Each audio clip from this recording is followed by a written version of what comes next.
Okay, so hello. My name is Liam Fuller. I am here today with Amanda.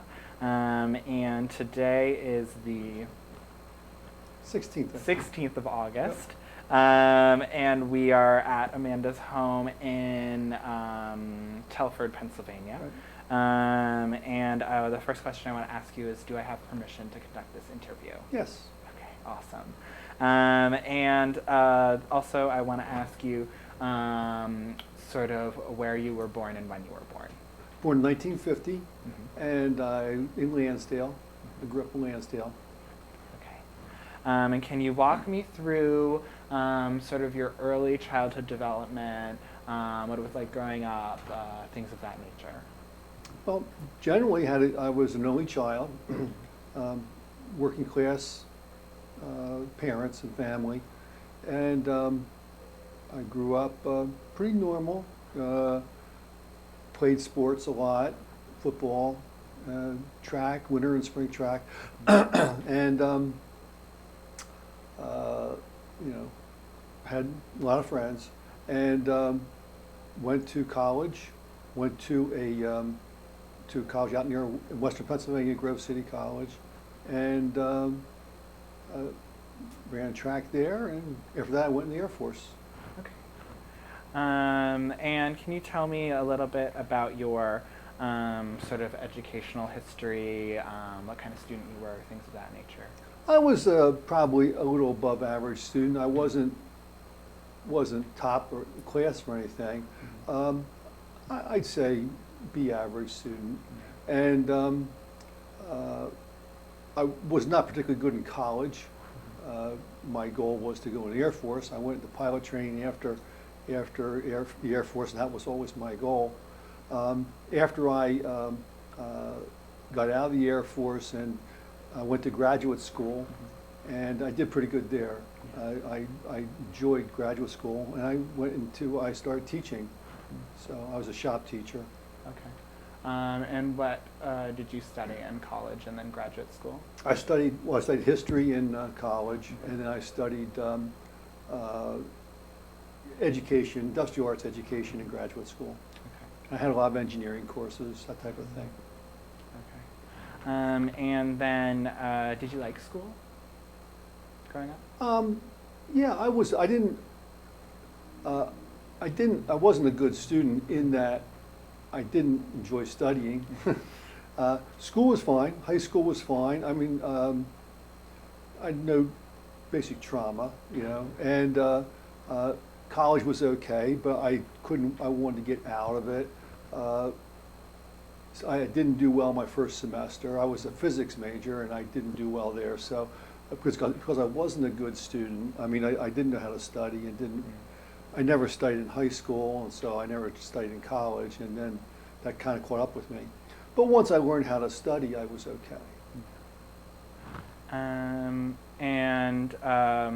So then can you sort of walk me through your job history? Can you talk a little bit about the Air Force? Sure. I graduated. I was in ROTC in college. I graduated as a second lieutenant and went to pilot training at Moody Air Force Base in Valdosta, Georgia.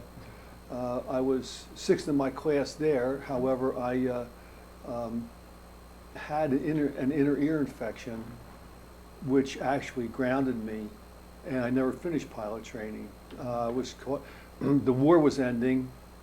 This was 1972/73, actually. The war was ending, and they had a surplus of pilots. And what they would have fixed a couple of years before, they didn't choose to ignore at this point. Mm-hmm. So it was called RIFT. Had a reduction in force, and I was discharged from the Air Force, which I was pretty upset about. After that, I was married. I got married halfway through pilot training, and after that, I kind of bounced around for a couple of months, and I took a job up in New Hampshire, and ended up actually I went to the New Hampshire State Police Academy and was a police officer in Nashua, New Hampshire for a while until, but before I went up there, I had applied for graduate school at Temple and hadn't heard back. And actually, once I was on the job on the police force for about 6 months, I had heard back, was accepted to grad school, so I actually left there, which I felt kind of bad about, and went to graduate school at Temple. And what was it like being in the Air Force for you? It was wonderful. Yeah. Yeah, I enjoyed it. It was about the only time as a matter of fact, from a transgender standpoint, of course that term hadn't been coined at that point, but my cross-dressing, if you want to call it that at the time, I thought because of the Air Force, I thought I had outgrown it. I thought it was juvenile for me because I didn't have the desire in pilot training because it was so competitive and such a macho environment, and you know, you had very little free time. So it was the kind of thing that I really enjoyed, and I enjoyed the flying. Of course, it was fun, and you know, of course, right after that, then when after a couple years, it started to creep back up in.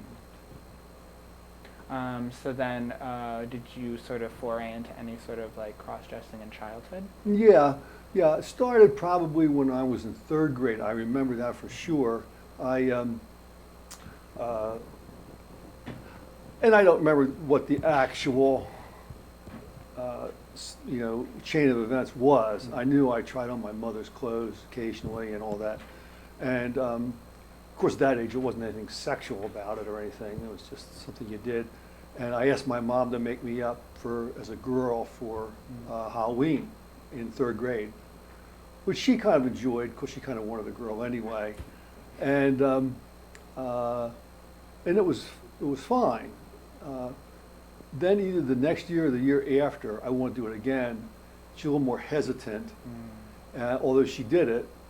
And when I came home from trick-or-treating, I didn't want to get undressed, and my dad sort of berated me pretty much. That's when I realized there was this was not going to float in our family. And after that, I hid it pretty much, just and did it when I could. Yeah. So you kept on doing it without getting caught? Yes, when I could. My grandmother lived with us, but she lived upstairs. My mom and dad both worked, and I played sports, so I didn't get home till they were home. However, and I did work in the summertime also. I mean, this is as I got older, but there were times where I could try on her clothes and makeup and stuff. I didn't have my own. I just used hers. She was only 5'2", so, but her stuff kind of fit me. Yeah. So. And there are no sort of consequences for that going forward from there? Well, they didn't know about Yeah. it. Not that I know of, anyway. I know my dad didn't. If my mom knew, she didn't tell him. My dad was a wonderful person, good guy, but because, you know, of people in that generation, he was ex-military, and people in that generation just didn't get that, you know, that wasn't acceptable behavior. So, you know, nobody ever really knew about it. Even in pilot training, quite often, I lived, for a while, I lived by myself in the bachelor officers' quarters. I had my own room, and, you know, and I wore panties to bed, but that was about it. Yeah. In college, I would occasionally wear panties to bed, but I generally was either in a dorm or had a roommate, so it really wasn't something I could do. But I did have the desire to do it.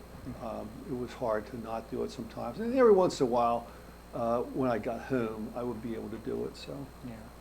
And then what was it like being on the police force for that period of time? Well, I mean, from a transgender standpoint, or Just in general. the police force was interesting to me. When I got out of the Air Force, I was very upset because that was where I wanted to make my career, and that's what I had ever since I was a youngster, that's what I wanted, and then that was sort of taken away from me. And so, just so happened, I heard that the Nashua Police Force was accepting applications. That's where I was living at the time, in Nashua, New Hampshire. So, and they were, back at that point in time, it was kind of a paramilitary thing. You stood inspection in the beginning and all that sort of stuff. And I liked that. And I was never overly interested in law enforcement, but I got right on because I was a college graduate. Mm-hmm. And like I said, we went to many of the cops in New Hampshire at the time went through the New Hampshire State Police Academy, which I did. And I found it interesting. I liked the guys I was with. And however, one of the things I didn't like about it, and this was really the overwhelming thing for me, was usually police officers have friends which are police officers. It's hard, it's not entirely true, but it's hard to mingle with people. It's easier now, but back then, because of drugs and whatnot, you never got invited to parties, or nobody ever invited you anywhere. They were always friendly to you. Yeah. But which was all right. I mean, I could deal with that. But because you get to the point where everybody lies to you, when I came home, I remember one time in particular, I was working, I think 11 to 7 shift, and I came home and I forget what she did. Anyway, I asked my wife what she had done that day, and she said she went to grocery shopping. And I started looking around for the bags that proved that she went grocery shopping. I figured this is being untrustworthy like this is no way to live a life. And so I thought, we didn't have any kids at the time. Like, well, how am I going to trust my kids if I don't even trust my wife? So that's when I became, and oddly enough, right about that time, my acceptance to grad school came in, so I accepted it. So then did your wife move with you when you went to grad school? Well, yeah, we moved back here because we're Yeah. from here. So, and she was from here also, actually. So we moved back from Nashua, and let me see, and moved in with her parents. Okay. And then I started teaching right away, actually, because at that time you could teach without having a degree in what you taught. There's if they needed teachers, and they did at the time. There was a shortage of industrial arts teachers, so I started teaching right away, and I as in what they call an interim teacher until I got my master's, which was in '78, and then I was a certified full-fledged teacher. Yeah, and then how long did you teach? 4 years then. I taught 4 years, and then meanwhile we had bought a little house, and I remodeled that. And then I left there, went to engineering. I had because I had so many engineering courses in graduate school. Even though I wasn't a graduate engineer, I kind of fit in with that type of environment. So I became worked for a company. I did field design modifications. We made aerial devices, like bucket trucks type of thing. And I was a hydraulic systems designer and stuff like that, kind of a general all around. And I did that for 5 years. And then I started my own business, my cabinet making business, which I did for 13. And I got tired of that. And in 1995, I went back into teaching, and I retired from teaching then in 2014. Okay. So was there any sort of like religious presence in your childhood? Oh yeah. Quite a bit actually. My dad was very active in the church. It wasn't I don't know, it wasn't real, he wasn't like an evangelist or anything like that, but he was just very active in the church. Became religious during the war, I think, World War II, and he was over 4 years over in Africa and Italy. And, of course, for me, most Sundays were spent Sunday school and church. and which was okay. I didn't really care for church that much. I didn't dislike it, but I had a lot of friends there, and we had fun. Yeah. A lot of my friends, and so you know. Then when I went to college, I went to a Christian college. Not because of the religious in it, but because at the time there was only 4 colleges in Pennsylvania that had Air Force ROTC, and Grove City was one of them. And also, they were a private school and was subsidized, so they was very cheap to go, which is, for a private school, I mean, they're pretty highly looked at or thought about back then, and even though I wasn't a particularly good student.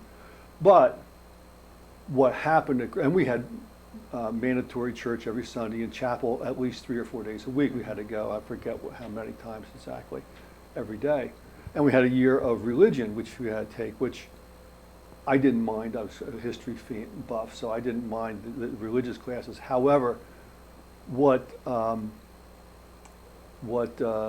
for me, and what Grove City did for me, was to make me question organized religion quite a bit. I'm still quite cynical, especially now, given the current political situation. I don't, it's a point for me where, and I don't want to get on a religious rant or anything like that, but it seems to me that the people who spout to be the most religious are actually the least religious. So, and I although we raised our kids, going to church, and we felt we should, and as it stands now, really none of them go to church at this point. My daughter did have her daughter baptized in the church, but they didn't really attend, and it's fine with me. Yeah. But so we did raise them, with a religious background. Okay. And then shifting gears, can you walk me through your coming out process? Well, it's still happening, actually. Yeah. I'm sure you talk to a lot of people. I'm 67, so the whole, really in a nutshell, I mean, after I got married and we, was out of the Air Force and I was back here and teaching and all that, I told my wife that I wanted to start wearing panties to bed, and she was okay with that. And so, but it got to be more. I was able to dress without her knowing, and I would have told her, I think, when I got married, but I thought, like I said, I thought I had outgrown it because I didn't have the desire in pilot training. And now I got married in pilot training, so I didn't really. But I've always been honest with her, so I tried to be open, and eventually got to the point where I wanted to have my own dress and bra and things of this nature. And, she didn't like it, but, so long as we kept it here, it wasn't a big deal.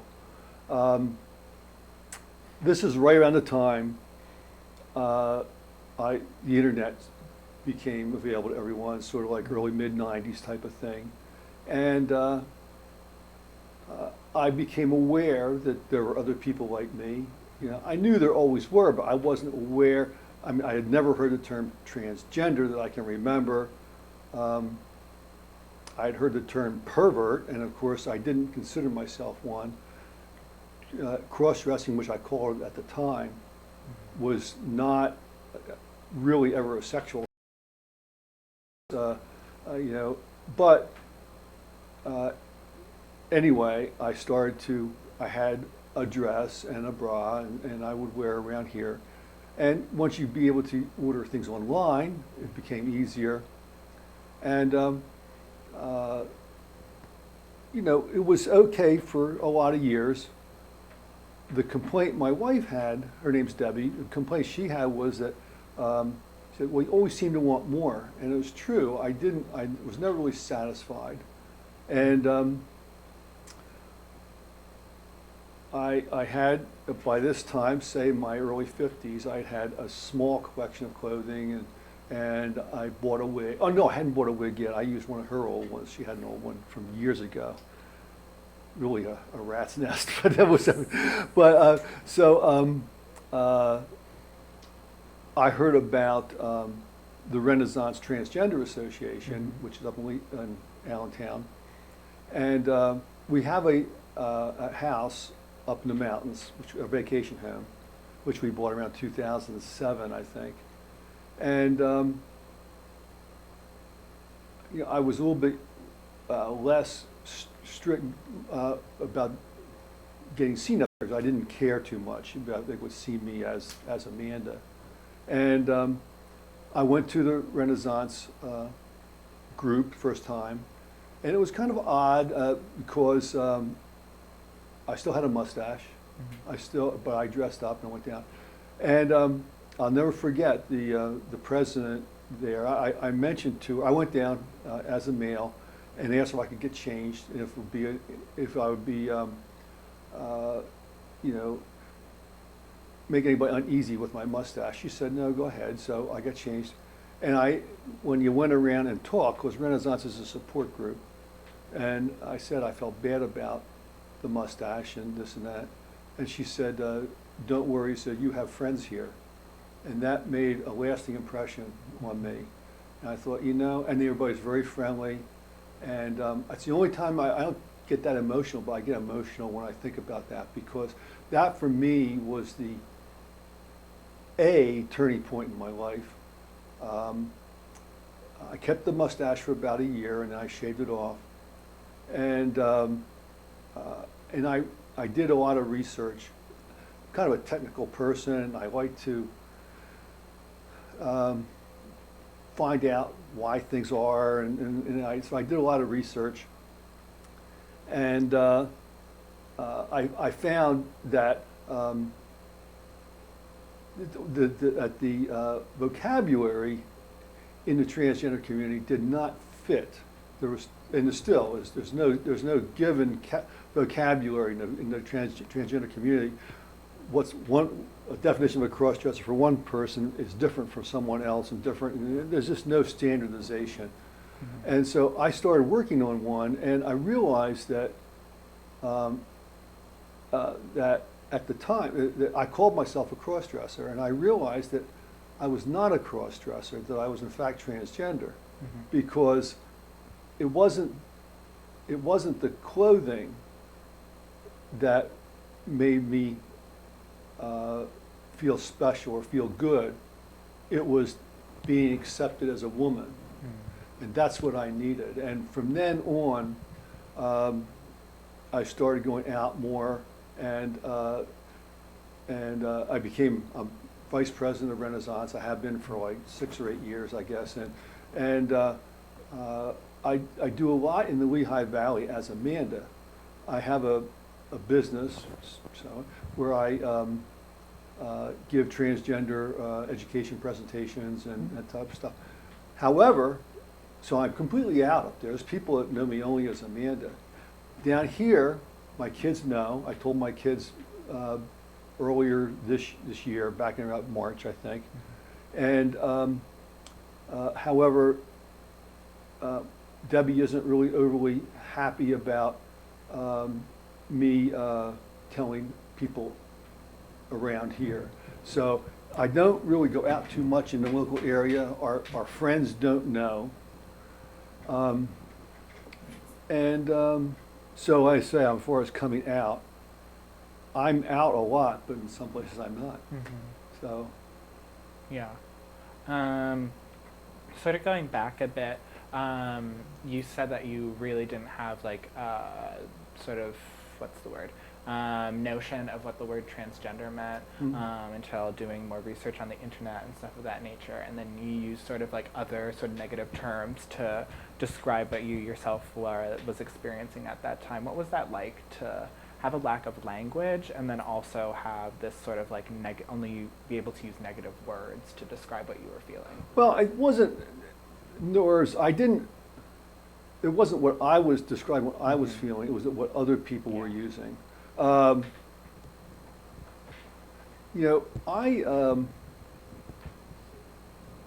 up until like my mid-40s, I never really gave it much thought.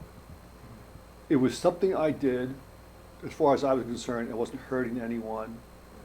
It was, and I won't say it was no big deal because it was kind of important to me, but it was something that I just felt I needed to do, and it wasn't, I just didn't see it as being a big deal. It wasn't in the news every day like it is now, was because, so I just didn't even think about it, really. And, as far as other terms, what people would use, like, on the off chance that you would hear somebody talk about, again, they didn't use the word transgender, talk about a guy wearing a woman's clothes, it was fairy or pussy or whatever like that. And I knew it wasn't a fairy, I knew it wasn't a pussy, I was just a regular guy. And that's why at the time, when I finally found out that there were other regular guys out there, it was kind of a revelation for me. And that was only because of the internet, Yeah.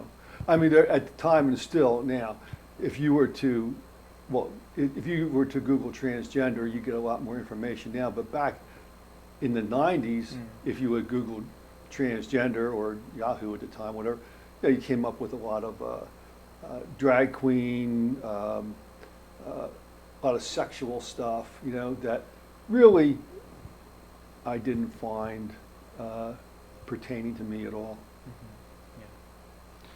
Yeah. And then can you talk a little bit about your family life, what it was like raising a family, your coming out process with them as well?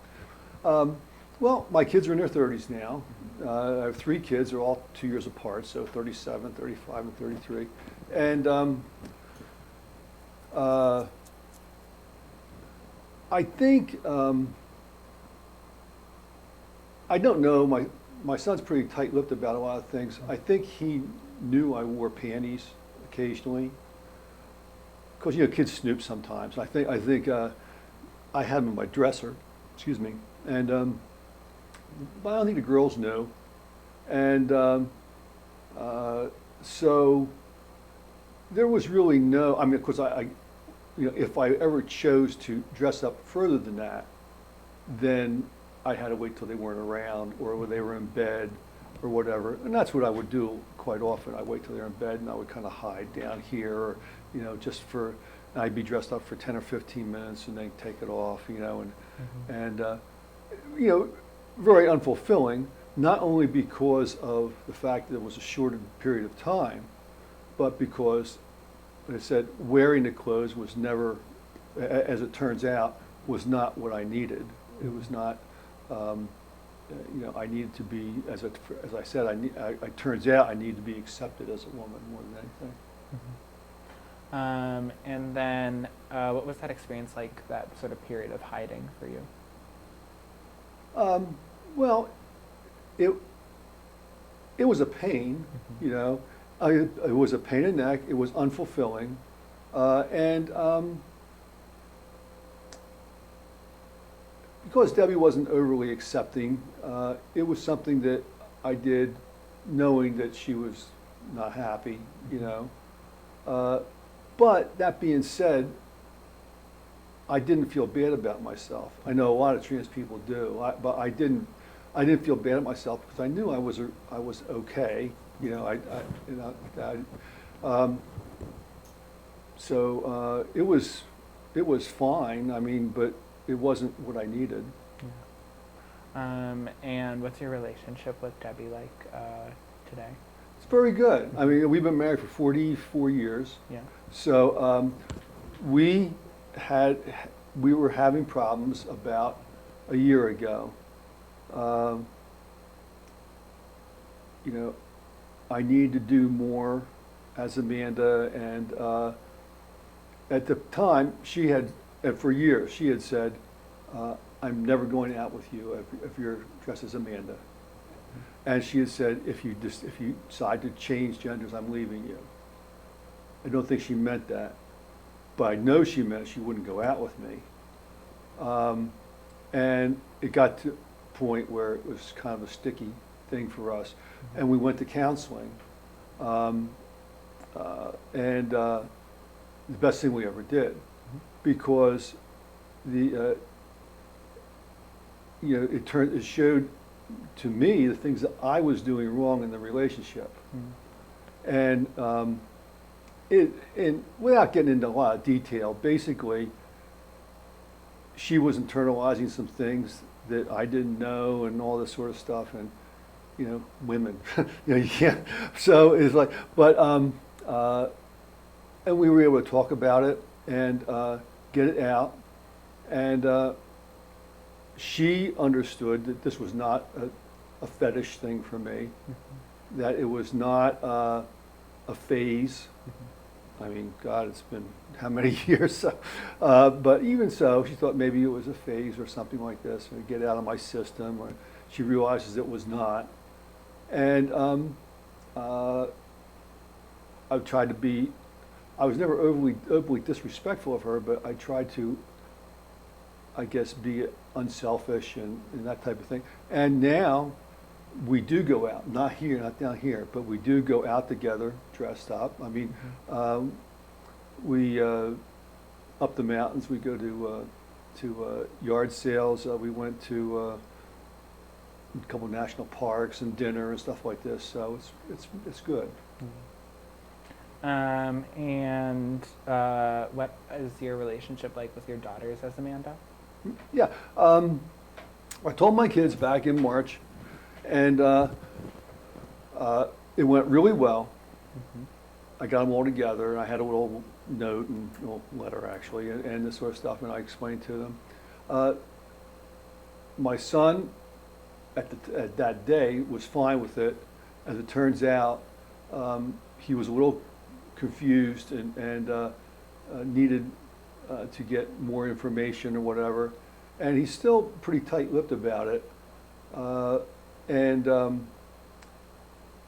hear, they live in, him and his wife and daughter live in South Philly, so I go down quite often as Amanda. I have lunch with his wife. She's the nurse and she has different hours, so we can have lunch together, and she's perfectly fine. But as far as Brian is concerned, he tells her, I'm fine with Dad, and I don't mind him calling me Dad. That's fine with me.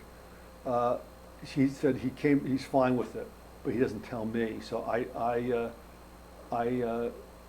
go out of my way to not, be dressed in front of him. My daughters, on the other hand, my one daughter was right behind us, so there's no hiding that, and they see me all the time. It's no big deal. Yeah. I was just going to say something. I forgot. I forgot what I'll think about it, I guess. Yeah. Yeah. But so they're fine. They're fine with it. Okay. And can you talk a little bit more about your involvement in Renaissance? Yeah. The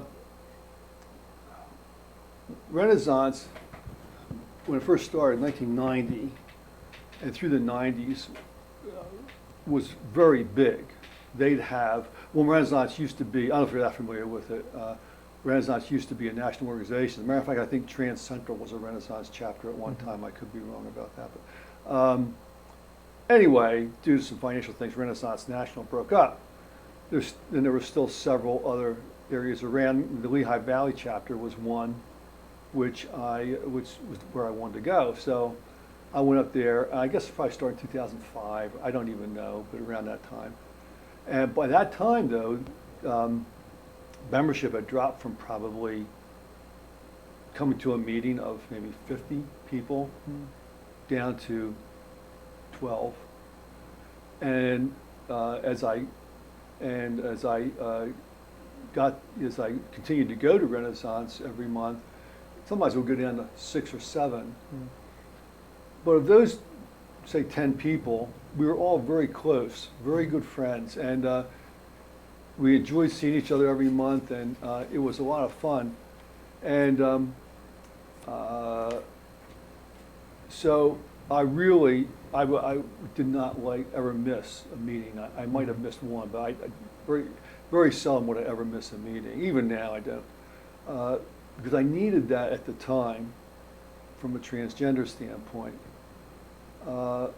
As I became more emboldened to go out and became accepted and realized going out was not a big deal and people didn't really care, if I was transgender. I made a point actually to tell people that I was transgender. I still do. And Renaissance kept going a little bit different of a meeting for me. By that time I was like vice president, and I started to. We had a website, but it was managed by a person from the King of Prussia Renaissance group, who meet in King of Prussia, and they lost that person, so our website actually, kind of canceled out. It was not. We had no website. We had no advertising. So I didn't know anything about developing a website. We have a Yahoo group, which I started to manage and tried to promote, but people don't at Yahoo groups that much. So I've learned how to develop a website, and I developed a new website. Mm-hmm. And when I did that, what I got from Renaissance during that time has changed. I no longer need Renaissance as a transgender person. I don't need a Renaissance, but other people do. And what I wanted to do was to help other people experience the same type of goodwill and whatever that I had at Renaissance. And so, for probably the last 4 years or so, that's been my focus. We kept our website for about a year, and then a woman came to Renaissance, Corinne Goodwin, has a lot of expertise in that area, so she redid it. It's really a good website right now. And we started actively promoting it promoting Renaissance through all the things that I was going through. For instance, I go to a lot of networking events. I'm going to one tonight, as a matter of fact, Lehigh Valley Women of Style. And I'm going, and I always promote Renaissance. And my goal was to make Renaissance, when everybody thought of transgender, anything, in Lehigh Valley, that they thought of Renaissance, and that's what I wanted to do. We got considerably bigger. Again, we're averaging between 20 and 30 people at our meetings now, and we merged with the Bradbury Sullivan LGBT Community Center, which has some good, some bad, but we still try to maintain autonomy, and so that's what I do with Renaissance, I guess. Yeah, and why do you think there was that sort of decrease in membership during that time? It was easier for people to come out, I think, and also easier for people to be out. I think starting, pick a number, say around year 2000, maybe 98, and again, I attribute this to the internet because people saw that there were other people like them, so naturally, people being what they are, they decided they would like to get together. And it began back then, but now, of course, if you want to go to a transgender event, you go to one every night of the week. And especially near a big city, Allentown somewhat, but especially Philadelphia. There's a lot of places and a lot of groups that you can meet up with. And so people didn't need so much to go to a support group like Renaissance. And our group is not really social in that we don't, we try to do social things, but we don't really go out partying. They did initially. There was two And they usually pick gay bars. There's 2 gay bars up in Allentown which they would go to. The one closed now. But after the meeting, but most of us didn't. And for me, it was always it's an hour. However I go, it's an hour ride back. Either I'm here up the mountains, it's an hour.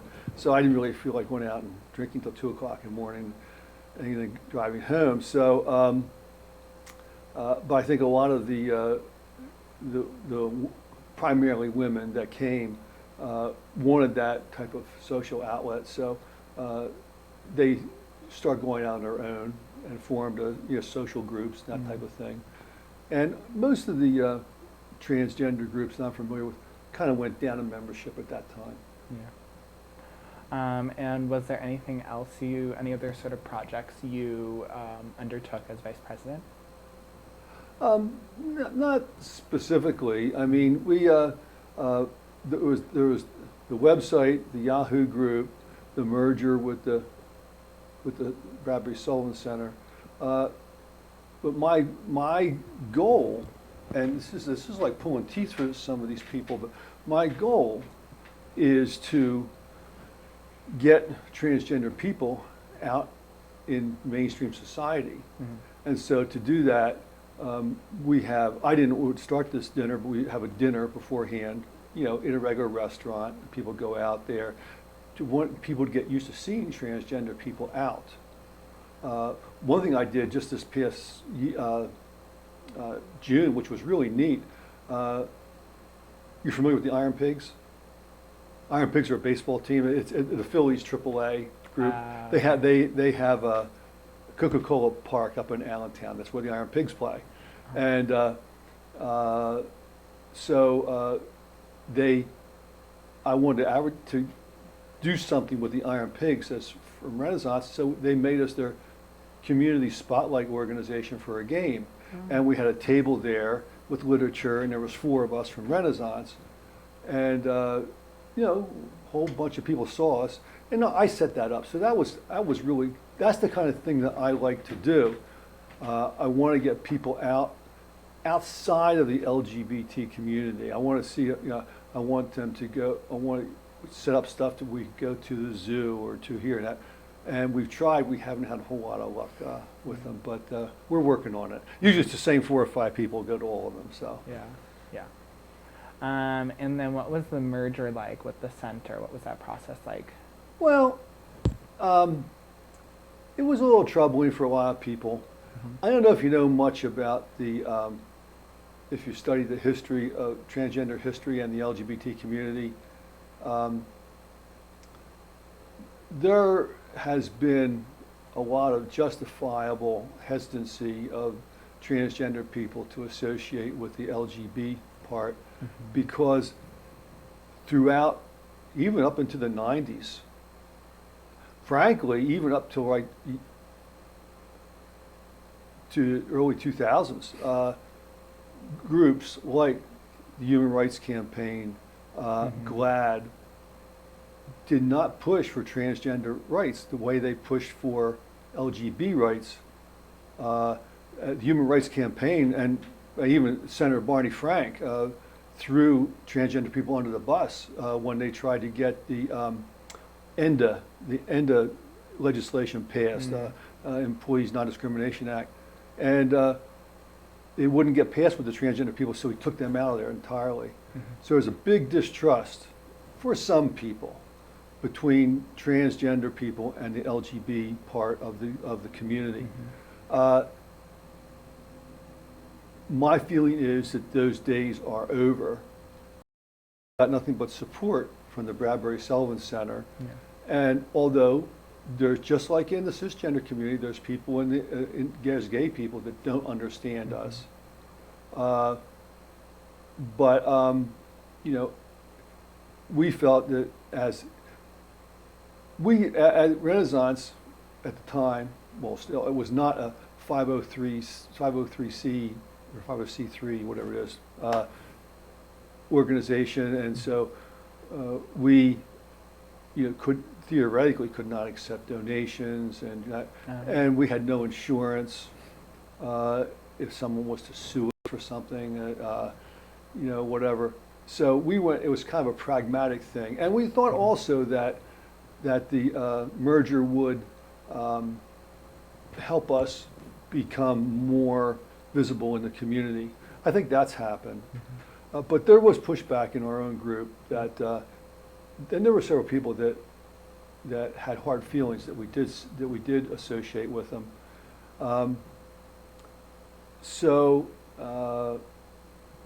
And a lot of it has to do with the person who was the leader there.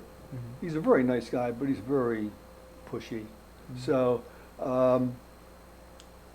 but we have, and we're going to review it in January. We merged with them in last January. Well, actually before that, but officially it was in January, and we're going to review it this year and see how they feel, if it's something we want to continue or not. But it's been overall good so far. And have you had any involvement with the Keystone Conference? Yeah. I've gone the last 5 or 6 years. I've been a speaker there for probably 3 or 4 times. Yeah. I don't know.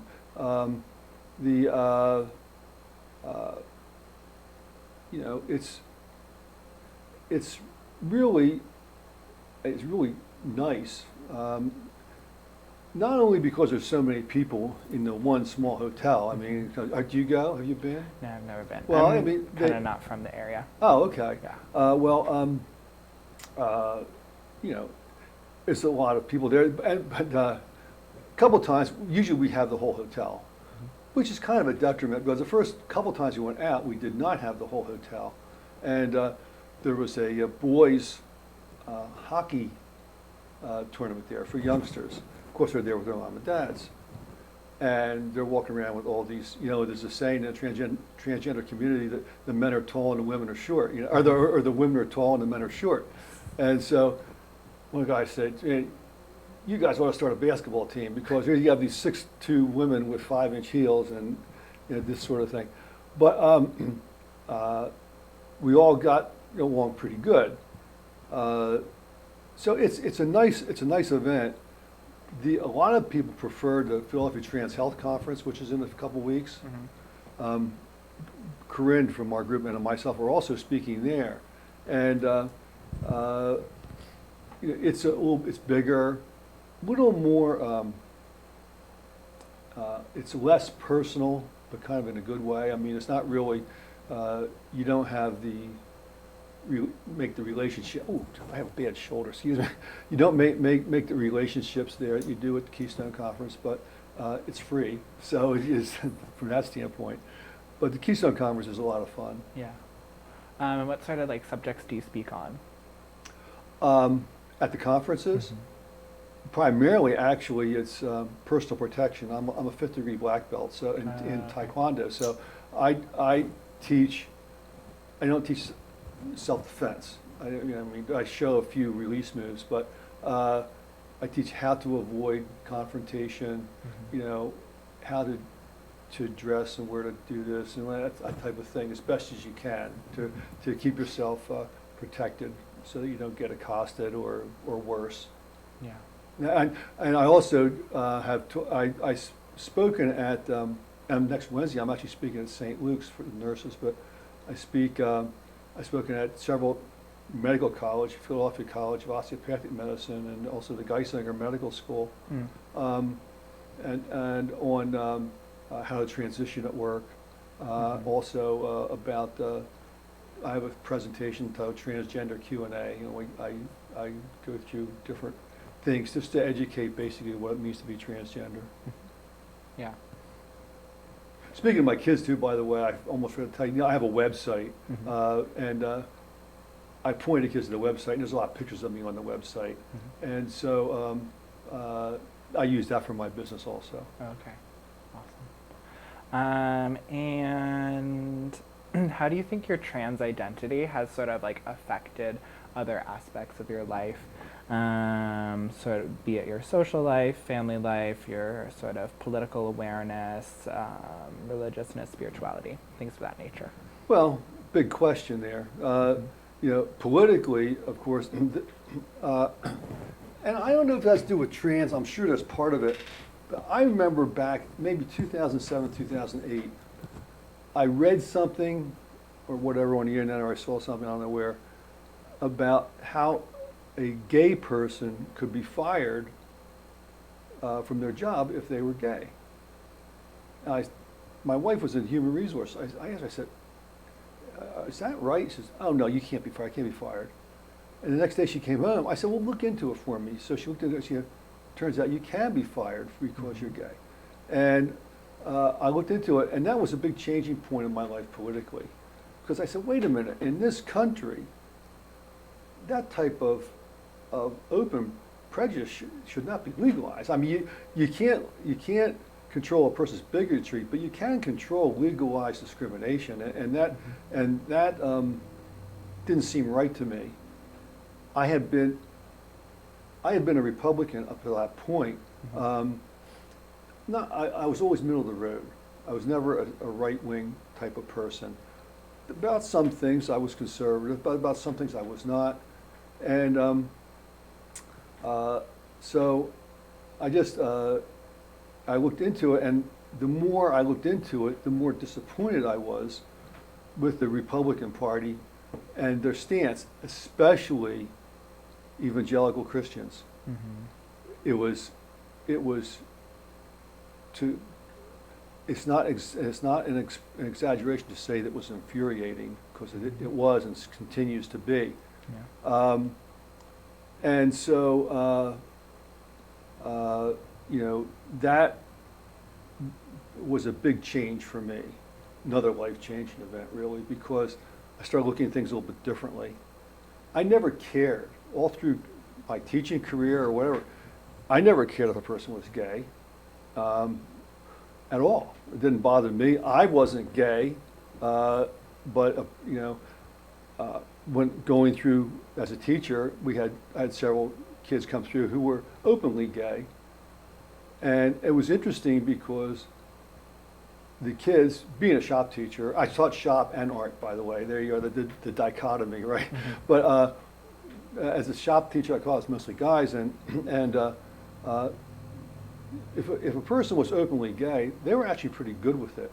It's the person they suspected as being gay that didn't admit it or whatever, that they were kind of hard on. But I never cared about one way if a person was gay or transgender or anything like that. I had 2 trans kids come through when I was teaching. And but the more I looked into it, the more I became kind of vehemently opposed to the fact that that type of discrimination continues to be legal. Mm-hmm. I find it reprehensible in our country for that to happen. Yeah. So, what was your part of your question? Yeah, like social life, religious life, spirituality, civil life, things of that nature. Well, religious I've kind of elaborated on. I will say though that I don't go to church down here dressed. I would go to church a couple times a year, Christmas and Easter. That's about it.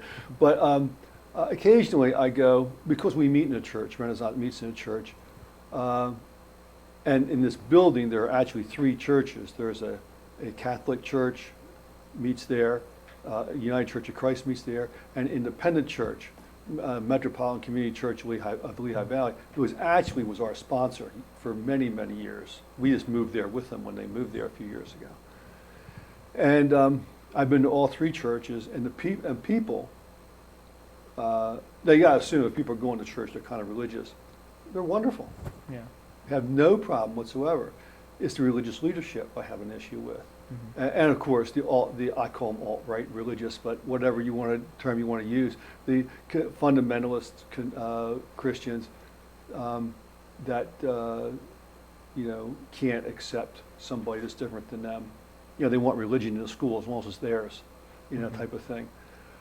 So I'm very while I don't dislike religious people, and I admire their fact that they have those beliefs. I myself believe in God, but I can't abide by the people that don't have an open mind. Mm-hmm. So religiously, that's that. What was the other part? I think it was family life, civil life, spirituality. Well, civil life, I mean, I've kind of said that. I mean, my life as Amanda becomes more and more prevalent. It's hard to keep the two. My male name is Byron, so it's hard to keep the two separated sometimes. And so socially, I mean, I do a lot as Amanda. And as my wife knows, and of course, I have to do that. You know, it's not an option for me. It's not, you know, it's part of me that I have to do that. And so a couple of days a week, I have things planned. Maybe it's visiting somebody in a hospital, which I've been doing, or I go to these networking events to try and push my my transgender education presentations or whatever. But I do a fair amount as Amanda. And of course, as Byron, I'm just me around here. And I think for a long time, Debbie was afraid that I would want to transition. I don't think I ever will. Excuse me. Of course, you never know what's going to happen tomorrow, but I enjoy being part of the gender spectrum rather than rather than being at either end of it. So I don't think that will happen. Okay. And is there anything about your like awareness of or engagement within the LGBT community that we haven't talked about that you want to talk about? Well, let's see. I've told you about the animosity that can exist on some levels between the two. No, I mean, I think maybe being transgender, I'm more open-minded than most people. But there's for instance, there's a gay campground about an hour from here called the Woods Campground. I've never heard of it or not, but it's clothing optional, and of course, gay guys a lot into leather and this sort of stuff. Anyway, there's this guy named Mr. Woods Leather, and he used Renaissance as a fundraiser to make us money, and they sold stuff or whatever they did. I don't know, but over the past year, and so I'm going there to receive a check for a little bit less than $3,000 on the 17th of September, which is a lot of money for us. And my point is, he's gay. Of course, the people he's soliciting are gay, I guess. I don't know, but I say mostly, probably, And so even though we may be on different sides of the boat, I think we're all in the same boat. So, and eventually, we're mingling a little bit better, more than we have in the past. So, I hope that answers your question. So, yeah, no, totally. I mean, if someone's like against gay people, they probably don't feel too well about trans people. Well, I think that's probably a very accurate statement. Yeah. And oddly enough, if you look at, it used to be that all the cool people knew a gay person. Well, it got to the point where being gay is no big deal anymore. Now the cool people know a trans person. So it's like, I just thought I'd throw that in. So yeah, no. And are there any like important events or turning points in your life that we haven't touched on? No, telling my kids was one. I mentioned about being my beginnings at Renaissance was one, and I've had several little ones. I get affirmed every time I go out, because I've never been hassled by anyone. I've had people look at me sideways sometimes, but I'm actually a very friendly person, and I'm kind of open. I don't believe you should have your personal life out there on a sleeve or anything or whatever. I'm not one of these people on Facebook that tells you every little thing every time your nose hurts or whatever. But when I go out, for instance, I was, I know a woman who's a movie actress, and she's an actress. She has done commercials and she's in one of the networking groups. Anyway, they were filming a movie up in Allentown, and she asked me if I'd like to audition for a part. So I did. And it's a speaking part. Well, I'm not going to get it because my voice is too low. I knew that, but it would be fine. I said, look, I said, Valerie, I said, no problem if I don't get this part. I understand. I said, but if you have room for any extras, let me know. I'd like to come out as an extra. Okay. So, I don't know, a few weeks later, I get an email from the director, which I'd be an extra in, they're filming the diner scene that was over in New Jersey. I said, yeah. So I go there, and the cameraman was the same guy that filmed me from my audition. And I introduced myself to him. He said, oh, I know you, Amanda. I know you, man. No problem. I said, look, I said, I understand I'm transgender, and I appreciate being here. I said, but if my being transgender is going to have a negative impact on the film, I said, if you want to send me home, I'll understand. No problem. We'll get you in. So I'm sitting there with all the other extras, and we're talking, and I don't know how it came up. I mentioned to them, well, I was transgender and whatever, and they were very receptive. And I haven't seen the movie. I don't know if my part got cut out, but I was in a few of the scenes. And the point I'm trying to make is the fact that that's the social interaction. That can be life-changing for me because, I mean, that's a little too, I'm building up too much, not life-changing, but it's very reinforcing to me, affirming, I guess you'd say, because, you know, okay, she's transgender, and we talked, and we had something to drink and something to eat and stuff like that, and now they left. They said, well, I met a transgender person here today, and she was okay, just a regular person. That's my goal at this point in my life. I want to be out with as many people as I can, and to know them either subtly or blatantly that I'm transgender, and that it's not a big deal. Yeah. When I went down for lunch one time with the first time actually with my daughter-in-law in South Philly, and of course we're walking down, we're pushing her daughter and the baby. And she said, I have a lot of friends down here. I said, how do you want me to introduce you? I said, you can introduce me as your father-in-law. I said, that's what I am. She said, well, I don't want to embarrass you. I said, no, I'm not embarrassed, And we didn't meet any of her friends, but the waitress was a friend of hers, and she introduced me as her father-in-law. She said, oh, I said, yeah, I'm transgender. And it was right around the time it was Transgender Day of Visibility. Mm-hmm. And I said, okay, now your job is you have to go home and tell 3 people that you met a transgender person today. And but every time I go out and I get that kind of affirmation, it makes me feel good. Mm-hmm. So that's what I want to do. That's what I want. Yeah. And what changes have you seen in terms of acceptance or celebration of the community, and what challenges do you think still remain? Well, I mean, that's a whole day's worth of topic there. I already alluded to the fact that Mr. and Mrs. Smith on the street, I would say 85% are perfectly okay.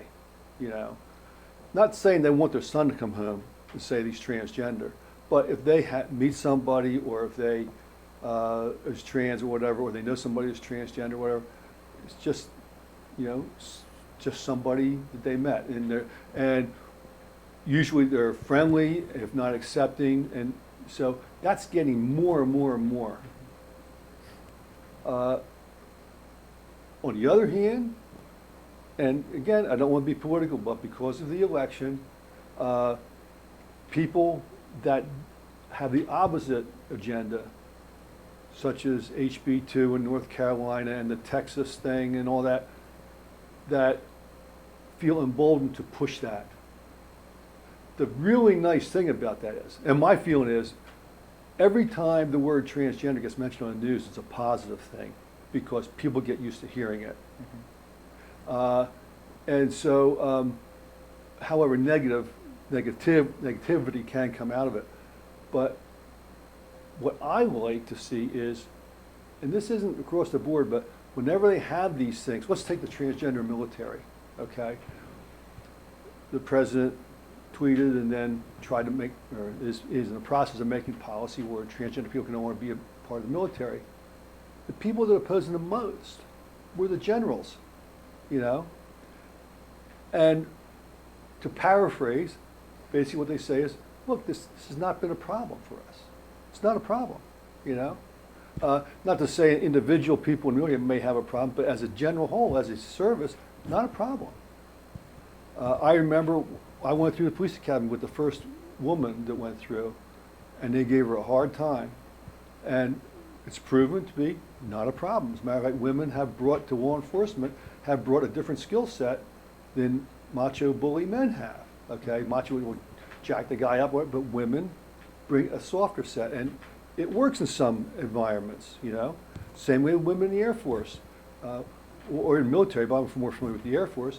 Women can go to pilot training, but they can't fly fighters. Well, women are flying fighters, and they're flying combat, okay? And they're doing fine. And it's the same way with transgender people. So what's nice to see about all these negative things that are happening politically and in the news, you read about them every day, is the pushback that the positive, as far as I'm concerned, is positive pushback that you get from these people, and people in authority.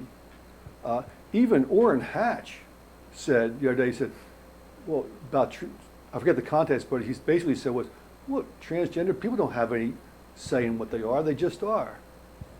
That was positive for me, you know?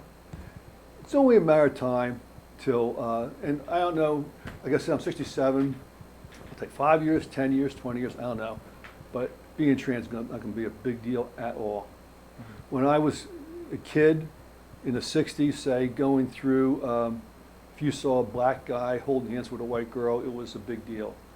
Salt and pepper, everybody thought salt and pepper, salt and pepper. You see it now. What's the big deal? Nobody cares, you know? Frankly, even seeing two guys holding hands, well, women have held hands forever, but you know, do guys holding hands, and it's, oh, two gay guys, yeah, two gay guys, and that's it. Yeah. You know, back in the 60s, black guy get killed or get beat up, you know, if it was somebody's sister, you know. So I have faith in human beings. I don't necessarily have faith in government, but I do have faith in human beings, and I don't think human beings really want to discriminate. They want to be accepting, and that's where I feel that's a real positive thing. And you've kind of gone into it a bit, but I've been asking the same question to a bunch of the people I've been interviewing this summer. So I want to know from you, what is it like being trans during the Trump presidency? Well, it's a lot scarier than it was during the Obama presidency. You know, why people do things, I don't understand. I don't understand, let's just take Charlottesville. I mean, I don't understand how somebody can hate somebody because of the color of their skin. Now, if you're a black guy and you robbed a liquor store, well, I don't like you. Or if you did something negative, I don't like you. I think you should be put in jail. But I think the same thing if you were white. You know, why do people hate somebody because of what the person looks like or whatever? And of course, and there's been a lot of increase in that negativity since the Trump presidency, and that goes into the transgender community. I don't have a handle on how many trans people have been killed this year. Last year I think it was 25, I think, but I know we're ahead of the bar so far this year. Close to late teens, I think. Already? Yeah, Already? early or late teens. Well, it was 15, I think, last time I heard, so it's up there. So,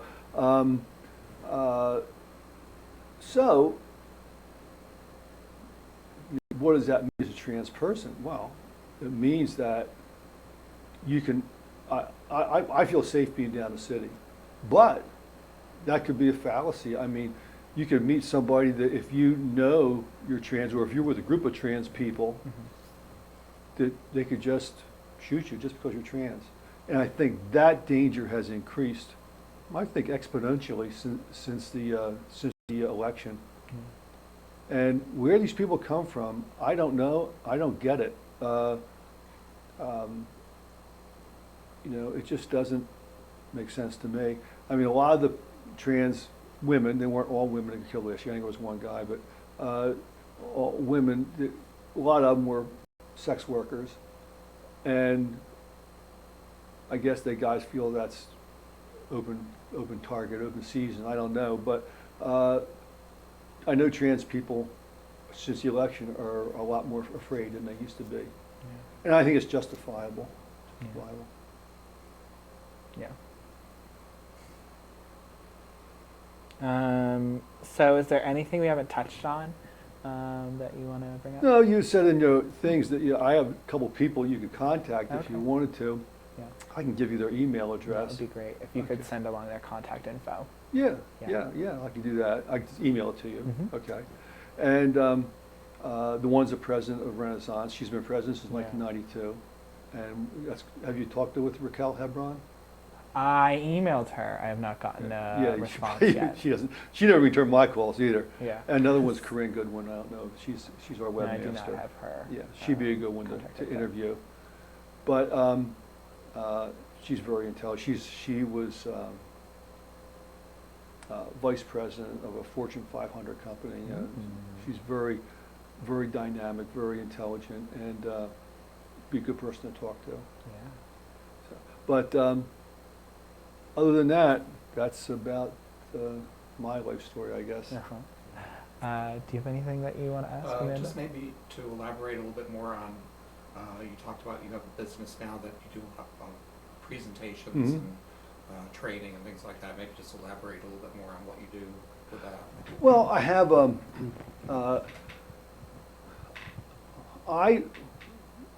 it's really a sort of a twofold business.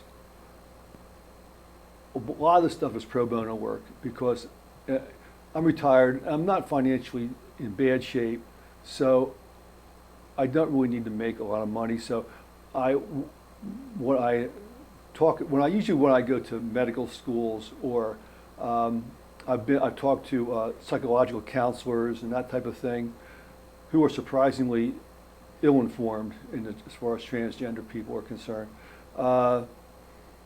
I don't really charge for it. I mean, and it's mostly just an informational thing. Things they might not have known. I speak at my networking group sometimes and just give them a little bit about what transgender people are, and just to inform them. And then from a business standpoint, I try to contact business. I haven't been too lucky, excuse me, but to help people human resources people primarily, deal in a proactive way with a transgender person that may come up to them one day and say, I'm going to transition on the job. Well, if you're stumbling around in the dark, eventually you're going to stub your toe, and things don't work quite well. And sometimes they do. Sometimes a transgender person is real accommodating. Sometimes the human resource people are real accommodating. They say, let's make it work. But sometimes, frankly, the transgender person is an asshole, and human resources people are say, do it our way or else, and then that can be a real problem. So Raquel Hebron, the president, transitioned at Mack Truck, and she was the first one to transition. There's two others now following her. Now she's retired. She is retired, but it was a struggle for her. Yeah. Yeah. And I know a couple other people who transition on the job, and some of them work out okay, some of them have hiccups along the road. So my goal is to help out with that. So. Okay. Yeah. www.amandaporter.net if you want to get on. Okay. Thank Yeah. So I guess that's it.